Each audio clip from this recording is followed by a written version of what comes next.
The culinary cultural phenomenon that swept the world and the nation of South Korea is back, ladies and gentlemen. Season 2 of Culinary Class Wars premiered on Netflix December 16th, 2025 with a 3-episode premiere. This season runs for 13 episodes over the course of 5 weeks. Each week will consist of different release schedules. Of course, Week 1 is episodes 1, 2, and 3. Week 2 is episodes 4, 5, 6, and 7. Week 3 is 8, 9, and 10. Week 4 is 11 and 12. And the season finale is episode 13. So just by counting, December 16th and 5 weeks later, it's in January of 2026 is the season finale. Each runtime, each episode runs for approximately an hour and 22 minutes long. This season is pretty long. But you can ask yourself, how could they one up from season 1? Well, they did just that with season 2.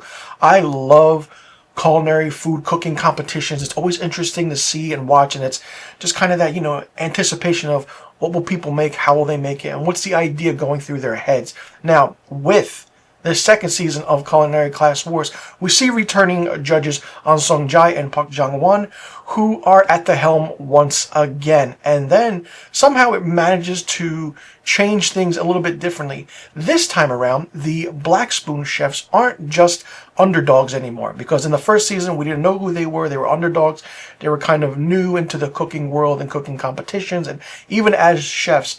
But in this season, they're legit culinary celebrities and some of the best in the world, and even with 2-3 Michelin star restaurants.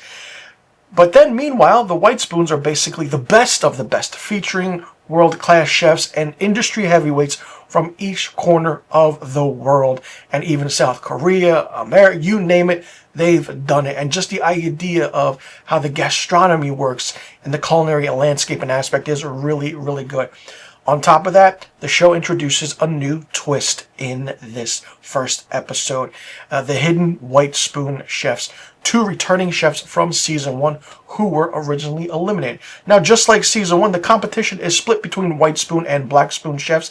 The White Spoon chefs are Michelin star chefs, masters of their specific cuisines, or winners of major cooking competitions like MasterChef Korea. And the Black Spoon chefs are kind of framed in a way of less experience, but they have the idea of being restaurant owners and doing things. But as all 80 of them enter this so-called kitchen arena, or the main kitchen, it's immediately clear that the group is way more intimidating than last season. And you can see that they respect one another, the camaraderie is there, and there's always that one chef who thinks he's the best, and they are the best. Things get interesting when the White Spoons are introduced and the Black Spoons realize there are only 18 of them instead of the expected 20. In the first season, there were 20 participants, and now it's 18. It's like, ooh, okay. That's when the elimination rules are explained in episodes 1 and 2. Park Jong-won and 3-star Michelin chef An Jung-sae will each taste 20 dishes, ultimately seeing 18 Black Spoons to move forward and face off against the White Spoons. But here's the twist. 2 former season 1 contestants enter the competition as hidden White Spoon chefs. If they survive the round, don't just advance, they actually expand the number of available Black Spoon chefs. So if one of them advances, they go up to the top with the White Spoon chefs, and then a Black Spoon chef goes to 19. And if another one goes in, they also join the White Spoon chefs, and then the Black Spoon chefs survivors go to 20. So it will be close to 20 on 20, but then things get really interesting. Honestly, the hidden White Spoon rule is one of the standout additions in this season, bringing back fan favorites who you may know, who you have seen in season 1, Choi Kan-rok and Kim Do-yeon, who adds instant tension because the stakes are high. But these 2 hidden White Spoon chefs are cooking along with the Black Spoon chefs. Who knows what's going to happen? They're playing different rules, but in the way, both judges must taste their dishes, and both judges must have to agree for them to move on. But everyone else, when they're done, before the time is up, they have 100 minutes to cook. So if they ding their bell saying they're done, any of the judges can go taste the Black Spoon chef's dish. But if one of the hidden white spoon chefs are done, both judges taste their dish. And it's really, really interesting.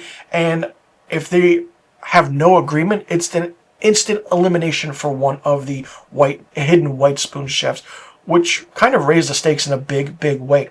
Now, I will say the show does take time to get into the cooking. It's edited differently because if you're watching one judge taste a dish and you see in the background someone that was eliminated still there, it's very, very different. It's edited differently. A good chunk of the first episode is spent on dramatic tension, bringing the fold, introducing new chefs and new players to the playing field, and kind of setting up these dramatic entrances and doing things in a different way. But once the cooking finally starts, the pace picks up fast and it's just a quick episode. And from that point on, the competition doesn't let up. Now, with that, episode 2 kind of ends in a way, and then episode 3 begins. Netflix with Korean, or South Korean, competition shows, TV shows, movies for that matter, they know where to edit. They know how to cut the edit. And then, oh, you have to watch the next episode. They do that perfectly. But the way the release schedule is for Season 2 of Culinary Class Wars is absolutely mind-blowingly brilliant. I would love one season of any show that is South Korean to just put on the episodes at one time. Netflix, please do that, because, I mean, you know, you bring us back weekly, that's fine, but putting it on and binging it is even a little bit better. Now, after that, you have a certain amount of white spoon chefs versus black spoon chefs in the white spoon versus black spoon head-to-head competition, where a map is shown. Every different aspect is really, really interesting. Of course, the black spoon chefs get to pick one of the white spoon chefs. White spoon chefs then say, okay, let's do that. They go to the map. And then when they both pick a region, this secret ingredient pops up. Before, in the first season, it was a refrigerator. They open a refrigerator, they both can see what it is. But in this one, it's more elegant, it's more, advanced. You can kind of tell Netflix gave them more of a budget. So when they are revealed of what their dish is, they have to make that dish, both of them, and then give it to the judges. This time around, it's the same thing as season 1. They're blindfolded, blind tasting, and they have to pick who's who. It's absolutely going to be crazy to see how the upcoming episodes will go. Yes, okay, it has that same feel the first season, but I feel like it's going to be interesting, more intricate, because if episode 1 and 2 had that twist with the hidden white spoon chefs, it's only going to get better from here. Not only that, you have interesting names with the black spoon chefs who are here. You have French Papa, Loner in the Hole in the Wall, Culinary Monster, Little Tiger. The list goes on. And even you have a culinary monk in this as one of the white spoon chefs. So it's really interesting to see this, and I'm very happy season 2 is out. Can't wait to see the rest of this season. Let me know in the comment section what you thought about the first 3 episodes of season 2 of Culinary Class Wars. Did you like it? Did you not like it? What did you think of it? Did you like the twist? Are you anticipating more twists and turns happening in season 2? Or do you think that they'll just keep it the same as season 1? And who do you think will win? Who do you think won't win? Who do you think will come out on top as the season 2 winner of Culinary Class Wars? Let me know in the comment section about all the questions I just asked. I'm Mr. Filmstock. Thanks so much for tuning in. I'll see you all in the next review video. And be sure you tune in next week to my episodes 5, 6, and 7 review of season 2 of Culinary Class Wars.